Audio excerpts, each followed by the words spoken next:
Did you know that podcast audiences have specific months in the year when they're actually more likely to find new shows?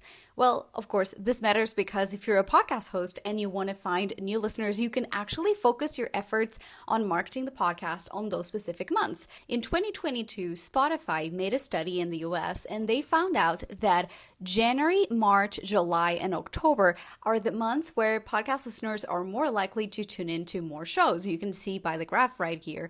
But what is interesting is that it's kind of tied in with basically how we live life. January is normally like new year, new me. So you find more shows because maybe you have different goals.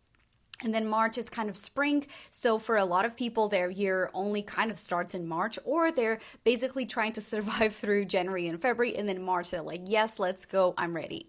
Then July is in the summertime. So whether you're on vacation or you're kind of like slowing down, you're going to be looking for different types of content. And then, of course, October, that is when a lot of people are getting ready to wrap up the year. So if they didn't achieve something or if they want to pivot their goals, they're going to be likely looking for more shows. And whether that's like for business or even maybe just relaxation, they realize they want to relax more. So this study is all good and great. But as someone who has a podcast, is based in the US, let's map it out against my own data, shall we?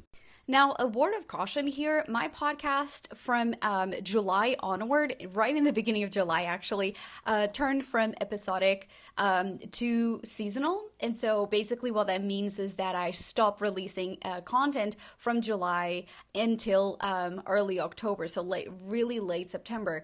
So that's why we see that apart from July, the data actually corroborates that idea that podcast listeners will be searching for new shows. And so that's where I actually focused a lot of my marketing around those months. So we see October, January, and March being months that are like the highest. And so, of course, if you're someone who is incredibly overwhelmed or you want to be more strategic about your podcast, this is what you can do.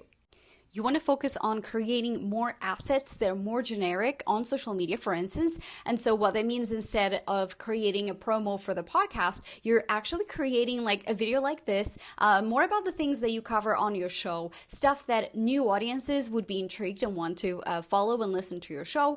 Guest on more people's podcasts and do podcast swaps, promote other people's podcasts, swap episodes. All of these things are free. And then, of course, paid marketing. I want you to also give me a follow here at the podcast space to find tips like this to grow your show.